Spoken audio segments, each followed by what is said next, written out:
Pois por suposto que sí. Desde que comezou a legislatura, desde o primeiro debate, o noso presidente nacional, Mariano Rajoy, advirtiu as erradas políticas económicas que estaba a levar a cabo Rodríguez Zapatero. E este gobernante despreciou por completo os nosos plantexamentos, as nosas iniciativas, e meteuse nunha carreira desaforada pois de gasto público improductivo, como por exemplo o plan E de 15.000 millóns de euros nada máis e nada menos para gastos non necesarios e buscando simplemente finalidades propagandísticas, e atopámonos pois 2 anos despois de comezar a legislatura pois con unha situación de 4.600.000 parados, dun 20% de desemprego, dun 40% de desemprego juvenil, de unha situación de déficit público de o máis de 11%, e unha situación crítica desde o punto de vista financiero no noso país.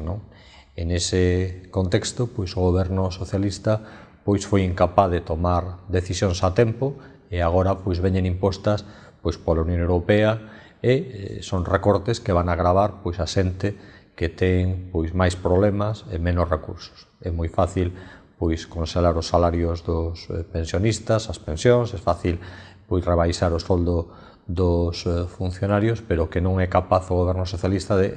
facer políticas dirixidas á creación do emprego. E por outra parte, pois a suba do imposto indiscriminada que vai a operar xa a partir do mes de xullo, pois con tasas de crecemento de 2 puntos no tipo xeral do IBE, pois lonxe de acelerar o consumo e de facilitar o incremento da actividade económica, van a crear moitos problemas. Por lo tanto, sí que era posible facer unha política económica diferente. O goberno Zapatero pois foi advertido delo e despreciou calquer alternativa ao respecto, e as consecuencias as están a pagar os cidadáns españoles e os cidadáns galegos. Por lo tanto, o suspenso en mayúsculo, unha vez máis, na xestión económica do Partido Socialista, que bate pois legislatura tras legislatura os récords históricos de desemprego e de déficit, e isto é o que desde logo o Partido Popular pois agarda mudar cando os electores lle queran dar novamente a confianza para gobernar España.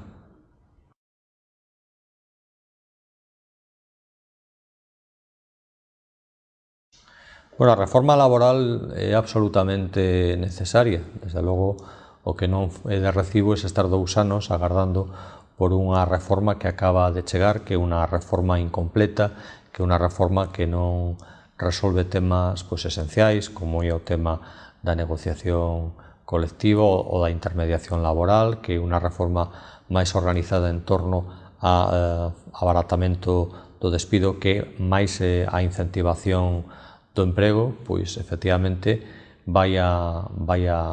ter agora unha tramitación parlamentaria que nos agardamos que sirva para que o goberno pois vexa que está só tamén neste tema e se xa capaz de aceptar algunhas das propostas que o Partido Popular vai a presentar, e que nos agardamos que poidan permitir pois un texto que xere máis consenso e que busque o gran obxectivo dunha reforma laboral, que é facilitar instrumentos para a creación do emprego. O emprego non é unha decisión dos estados. O que crea emprego son as empresas, e as empresas necesitan ter pois un marco laboral flexible, que non significa desregulado sin dereitos para os traballadores, sino que significa un marco normativo aceptable para as dúas partes, e que premie o traballo sobre o absentismo, e que premie pois o contrato indefinido sobre a temporalidade, e que iguale na medida posible pois as condicións salariais de homes e de mulleres. Ese é o tipo de reforma laboral polo que o Partido Popular pois aposta.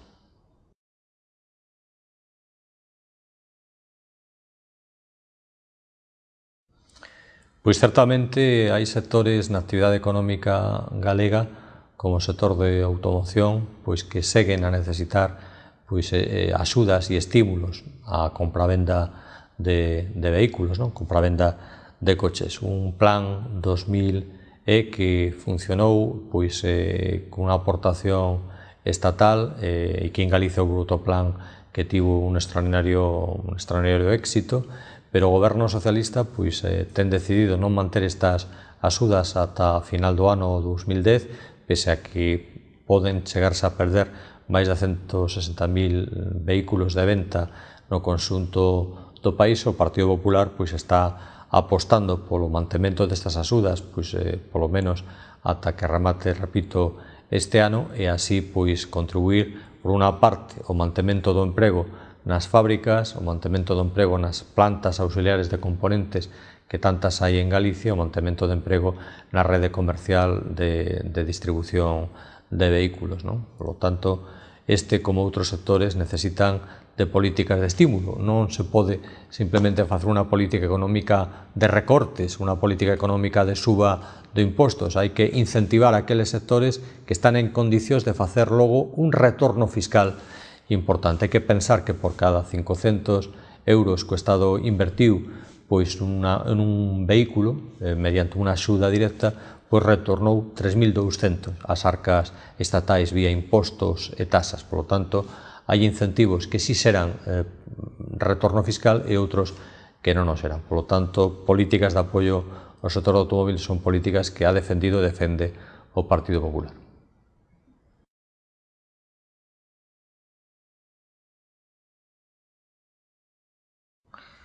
Pois sinceramente sí, creo, e non só a nosa, teño tamén, non me dou en prendas en sinalar o traballo tamén feito polo Bloque Nacionalista Galego ali en Madrid. En definitiva, o que nos puxemos de manifesto era que Galicia tivera un sector financiero propio non era unha cuestión indiferente, era unha cuestión decisiva, era unha cuestión de país, na que tiñamos que facer un gran esforzo por facilitar a unión de dúas caixas que eran competitivas, pero que no mercado actual pois non tiñan futuro ailladas, non? Por suposto, non eran viables fórmulas pois con unha SIP con outras caixas de fora que farían despersonalizar a galeguidade das caixas. Así que, para nos opoñernos desde o primeiro día ao recurso plantexado polo goberno socialista contra a lei de caixas e, desde logo, contribuir cos votos de todo o Grupo Parlamentario Popular a gran victoria que se acadou no Congreso dos Diputados, no que conseguimos sacar adiante unha moción que pedía a retirada do recurso das caixas galegas e que creo que foi un acontecemento que propiciou pois que 2 días despois, creo que foi así, pois finalmente se acadara o acordo de fusión, non? É dicir, contribuímos pois como outras instancias e outros ámbitos parlamentarios e políticos a crear un ambiente favorable de opinión hacia algo do que eu teño moitas esperanzas postas, non? Que é unha caixa galega que pense en clave de apoio aos proxectos investidores neste país, que canalice o aforro dos galegos e das galegas hacia os nosos proxectos empresariais, que teña unha potente e intelixente e acertada obra social, e creo que o Partido Popular de Galicia estivo no lugar que había que estar, moi ben liderados polo seu presidente, por Alberto Núñez, que foi o que guiou todo este proceso, e penso que nós estivemos ali no Congreso dos Deputados á altura das circunstancias.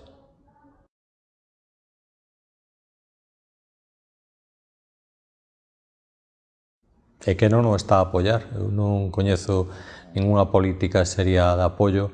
a un fenómeno pois relixioso, cultural e turístico tan importante como o Xacobeo, non?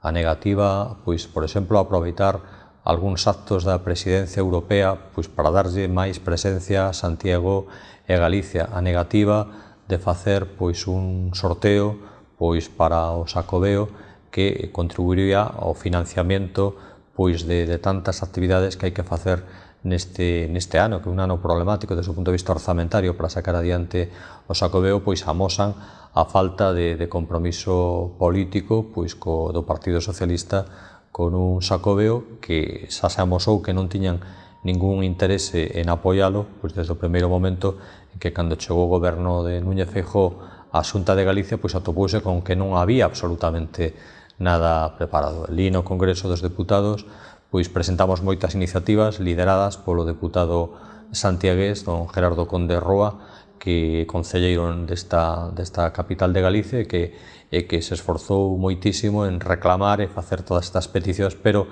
atopámonos con un muro de incomprensión. Aínda queda un semestre do ano no que o goberno socialista pode e debe cambiar o seu posicionamento e apoiar decididamente un ano santo, que non é un ano santo partidario, que é un ano santo que non se vai a repetir en moitos máis e que polo menos debemos de aproveitalo, non? Como revulsivo cultural, como revulsivo para dar a coñecer a Galicia e tamén como un motor do crecimento do PIB galego que é necesario para crear emprego.